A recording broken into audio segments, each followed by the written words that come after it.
काला जादू।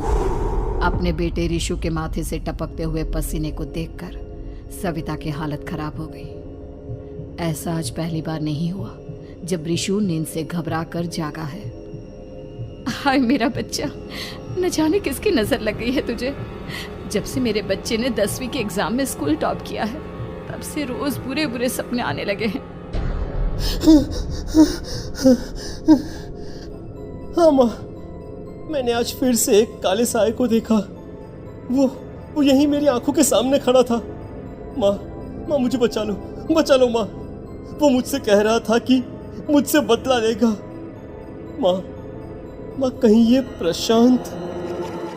चुप कर, कैसी बात कर रहा है? दोबारा उसका नाम मत लेना। तुझे पता है ना, उस प्रशांत ने आत्महत्या कर ली, तो बार बार उसका नाम मत लिया कर। मम्मी, क्या सच में प्रशांत ने आत्महत्या की थी? चुप कर, बहुत सवाल पूछता है आजकल। और फिर रात के वक्त सविता के पूरे घर में एक अजीब सा काला धुआं छाने लगा। गहरी नींद में सोई सविता की जैसे ही आंख खुली उसका दम घुटने लगा। वो दौड़कर रिशु के रूम की तरफ गई जहां उसके दरवाजे पर घूमती एक काली परछाई देख वो बुरी तरह से घबरा गई। कौन है वहाँ? कौन है? सामने आओ।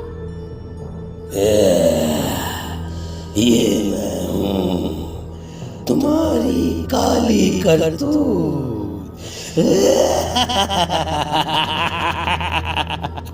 और अब मैं तुम्हारे बेटे को ले जाने आया हूँ।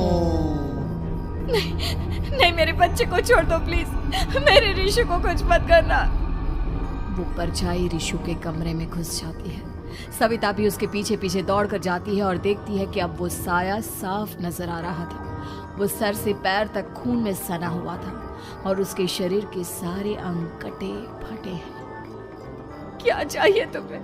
तुम जो बोलोगे मैं करूंगी, लेकिन मेरे रिशु को छोड़ दो।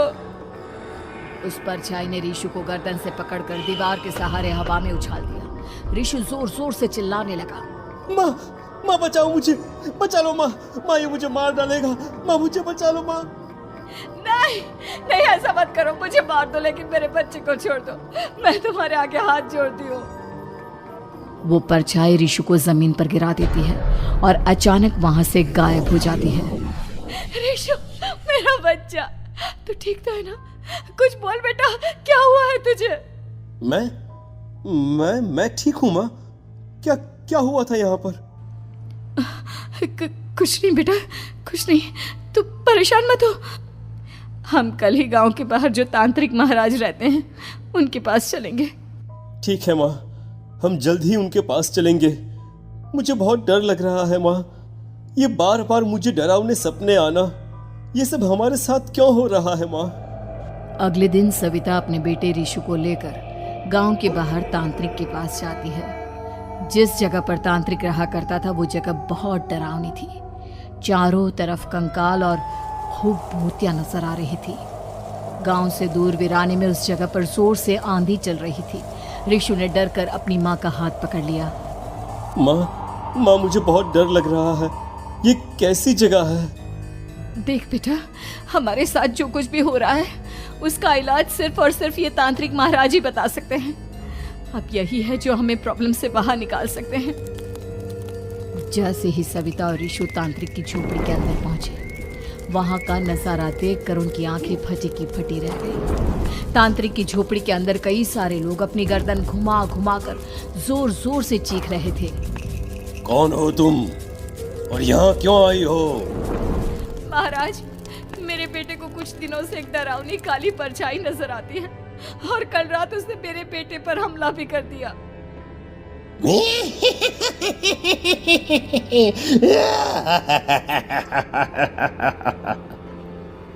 मम्मी हमें यहाँ से चलना चाहिए। ये जगह मुझे ठीक नहीं लगती। नहीं बेटा, ऐसा नहीं कहते। रुक जाओ, 2 मिनट के लिए रुक जाओ। क्या कहा? काली परछाई? तुम्हारे बेटे पर किसी काली परछाई ने हमला किया? हाँ महाराज, वो कह रही थी कि वो मेरे बेटे को कुछ कर देगी। कोई उपाय बताइए महाराज, मेरे बेटे के साथ कुछ गलत नहीं होना चाहिए। तुमने किसी दूसरे के साथ गलत किया है। तो तुम्हारे साथ भी गलत होकर ही रहेगा। तुमने किसी की जान ली है, किसी को मार डाला है तुमने। नहीं महाराज, मैंने ऐसा कुछ नहीं किया। मैंने किसी की जान नहीं ली। मुझे कोई उपाय बताइए। लगता है तुम इतनी आसानी से नहीं मानोगी। मैं तुम्हें अभी उस काली परछाई से मिलवा देता हूँ और वही सारा सच तुम्हारे सामने लेकर आएगा। सविता और ऋषु ने डर के मारे अपनी आंखें बंद कर ली। तभी अचानक तांत्रिक की झोपड़ी में अजीबोगरीब आवाजें गूंजने लगी। सविता और ऋषु बुरी तरह से कांप रहे थे। आंखें खोलो और अपने सामने देखो। क्या यही है वो जिससे तुम कल रात को मिली थी? बताओ मुझे। हाँ, इसने कल रात मेरे बेटे के ऊपर हमला किया था। ये उसी लड़के की भटकती हुई आत्मा है जिसे कुछ दिन पहले तुमने मार डाला था। मम्मी, ये महाराज क्या कह रहे हैं? क्या सच में आपने किसी की जान ली है, किसी को मार डाला है? अगर हाँ तो बताइए ना मम्मी, किसको मारा है आपने? किसको? तुम्हारी माँ इतनी आसानी से सच नहीं बताएगी बेटा। इसने एक बच्चे की जान ली है। कहीं उसका नाम प्रशांत तो नहीं महाराज? वो मेरा दोस्त है, मेरा मतलब मेरा पड़ोसी है। सही पहचाना।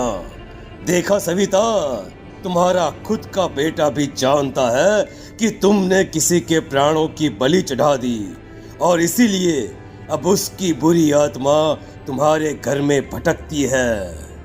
मुझे माफ कर दीजिए महाराज, मुझसे बहुत बड़ी गलती हो गई। प्रशांत हमारे पड़ोसी का बेटा था।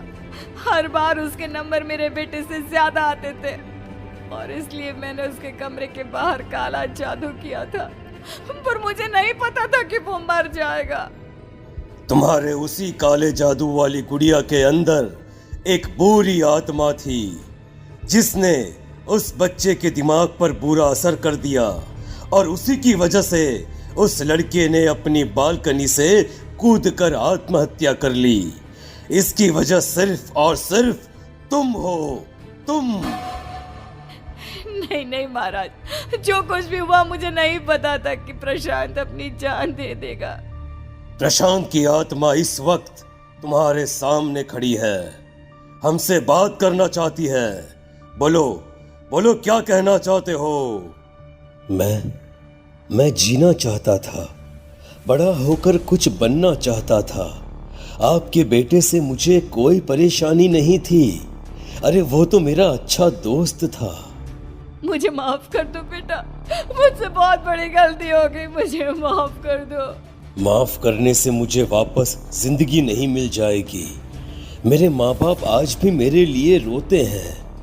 आपने मेरे साथ बहुत गलत किया है, बहुत गलत।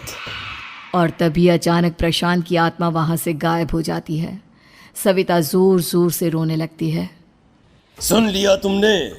ये तुम्हारे अपने ही किए हुए पाप हैं जो इस तरह से तुम्हारे सामने आ रहे हैं। माँ, ये आपने अच्छा नहीं किया। सिर्फ 10th बोर्ड के एग्जाम में मैं टॉप कर पाऊं, इसलिए आपने मेरे दोस्त के ऊपर काला जादू कर दिया। नहीं मम्मी, नहीं, अब हम कभी खुश नहीं रह पाएंगे, कभी नहीं। मेरे दोस्त की आत्मा को कभी शांति नहीं मिलेगी मम्मी, कभी नहीं। लेकिन मैंने जो कुछ भी किया सिर्फ तुम्हारे लिए किया। वो लड़का हमेशा फर्स्ट पोजीशन पर आ जाता था और इस वजह से हमेशा तुम्हारे मार्क्स कम पड़ते थे। मैंने तो सिर्फ उस पर एक छोटा सा काला जादू किया था बेटा। मुझे क्या पता था कि उसका ये नतीजा निकलेगा। जिस गुड़िया को तुमने उस लड़के के कमरे के दरवाजे पर लगाया था, दरअसल उसके अंदर एक बुरी आत्मा का प्रवेश हो गया था, जैसा कि अक्सर काला जादू करते समय हो जाता है। मुझे अपनी गलती का एहसास हो गया है। मैं प्रायश्चित करना चाहती हूँ, आप बताइए मैं क्या करूँ? प्रशांत के घर जाकर उस काली गुड़िया को वहां से निकालकर यहाँ लेकर आओ। मैं उसे आग में जलाकर राख कर दूंगा और उसके बाद प्रशांत की आत्मा को हमेशा के लिए मुक्ति मिल जाएगी। अगली रात सविता चुपचाप अपने पड़ोसी प्रशांत के घर जाती है। प्रशांत के माँ बाप प्रशांत की मौत के बाद उस घर को छोड़कर हमेशा के लिए वहां से चले गए थे। जैसे ही सविता उस घर के अंदर कदम रखती है, उसका सामना अजीबोगरीब हैवानियत से भरी आवाजों से होने लगता है। ऐसा लग रहा था जैसे कोई बुरी तरह से चीख रहा हो। सविता जैसे ही प्रशांत के कमरे के बाहर पहुंचती है, वहां पर लटकी हुई गुड़िया के शरीर से खून टपकने लगता है। ये क्या हो रहा है? इस गुड़िया के शरीर से खून क्यों टपक रहा है? सविता हिम्मत करते हुए उस गुड़िया को वहां से उतारने की कोशिश करती है, लेकिन तभी अचानक से बहुत भयानक दिखने वाली औरत उसकी आंखों के सामने आकर खड़ी हो जाती है। मैं यहाँ से कहीं नहीं जाऊंगी, और अगर तूने मुझे यहाँ से हटाने की कोशिश की तो मार डालूंगी मैं तुझे। नहीं नहीं, मुझे तुम्हें यहाँ से ले जाना ही होगा, नहीं तो मेरा बेटा, उसकी जान को खतरा है। मैं तुम्हें नहीं छोड़ सकती। अगर तुम्हारे अंदर हिम्मत है तो मुझे इस घर से बाहर ले जाकर दिखाओ। और ऐसा कहकर वो औरत सविता के ऊपर हमला कर देती है और उसे हवा में उछाल उछाल कर जमीन पर पटकती है। लेकिन तभी अचानक मौका देखकर सविता अपने हाथ में ली हुई सुई उसके हाथ में चुभो देती है। हाथ में सुई लगते ही वो औरत जमीन पर तड़पने लगती है। ये क्या किया तूने? ये क्या कर दिया? तुझे ऐसा नहीं करना चाहिए था। तांत्रिक ने मुझे कहा था कि तुझसे जीतने का सिर्फ यही एक तरीका है जिससे मैं अपने पापों का प्रायश्चित कर सकती हूँ और अपने बेटे की जान बचा सकती हूँ। और उसके बाद वो डरावनी दिखने वाली औरत एक छोटी सी जादुई गुड़िया में तब्दील हो गई और सविता ने उसे ले जाकर तांत्रिक को दे दिया। तांत्रिक ने जादुई गुड़िया को आग के हवाले कर दिया।